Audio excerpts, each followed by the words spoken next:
యువనేత నారా లోకేష్ తన యువగళం పాదయాత్రలో యువతకు మాటిస్తూ ఆంధ్ర రాష్ట్రంలో నిరుద్యోగ సమస్య లేకుండా చేసేదానికి ప్రభుత్వ ప్రైవేట్ స్వయం ఉపాధి ద్వారా 20 లక్షల మందికి ఉద్యోగాలు కల్పిస్తుంది ఈ తెలుగుదేశం పార్టీ. ఇన్ని ఉద్యోగాలు ఇవ్వాలంటే ఎన్ని పరిశ్రమలు రావాలి? అందుకే అధికారంలోకి వచ్చిన తక్షణమే పెట్టుబడులు ఉపాధి కల్పన సబ్ కమిటీ చైర్మన్ గా బాధ్యత తీసుకొని ముఖ్యమంత్రి చంద్రబాబు గారితో కలిసి పెట్టుబడుల వేటను మొదలుపెట్టారు.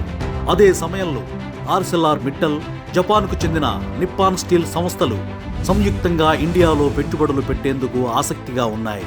ఈ విషయం తెలుసుకున్న మంత్రి లోకేష్ అమెరికాకు వెళ్లినప్పుడు సంస్థ ప్రతినిధులను కలిసి ఏపీలో పెట్టుబడులు పెట్టేందుకు ఆహ్వానించారు.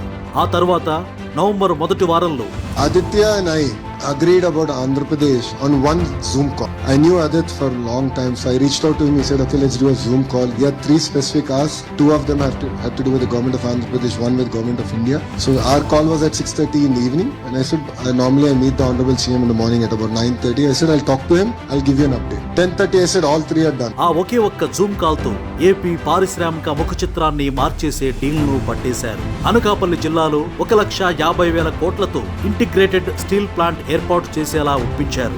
దేశంలోనే అతిపెద్ద ఇంటిగ్రేటెడ్ స్టీల్ ప్లాంట్ కావడం వల్ల సుమారు 1,00,000 మందికి ప్రత్యక్షంగా పరోక్షంగా ఉపాధి లభిస్తుంది. పెట్టుబడులు పక్కా అని తెలిసాక ఏపీ ప్రభుత్వం తరపున అనుమతులన్నీ వేగంగా మంజూరయ్యాయి. ఏఎంఎన్ఎస్ సంస్థకు ప్రభుత్వం ఎకరా 51.39 లక్షల చొప్పున 2,200 ఎకరాలను కేటాయించింది. 17.8 మిలియన్ టన్నుల కెపాసిటీతో ఏర్పాటయ్యే ఈ స్టీల్ ప్లాంట్ తొలి దశలో 7.3 మిలియన్ టన్నుల కెపాసిటీతో జేవీ నక్కపల్లి సమీపంలో 70,000 కోట్ల పెట్టుబడులతో ప్లాంట్ నెలకొల్పుతోంది. దీనివల్ల 30,000 మందికి పైగా ప్రత్యక్ష పరోక్షంగా ఉపాధి అవకాశాలు లభిస్తాయి.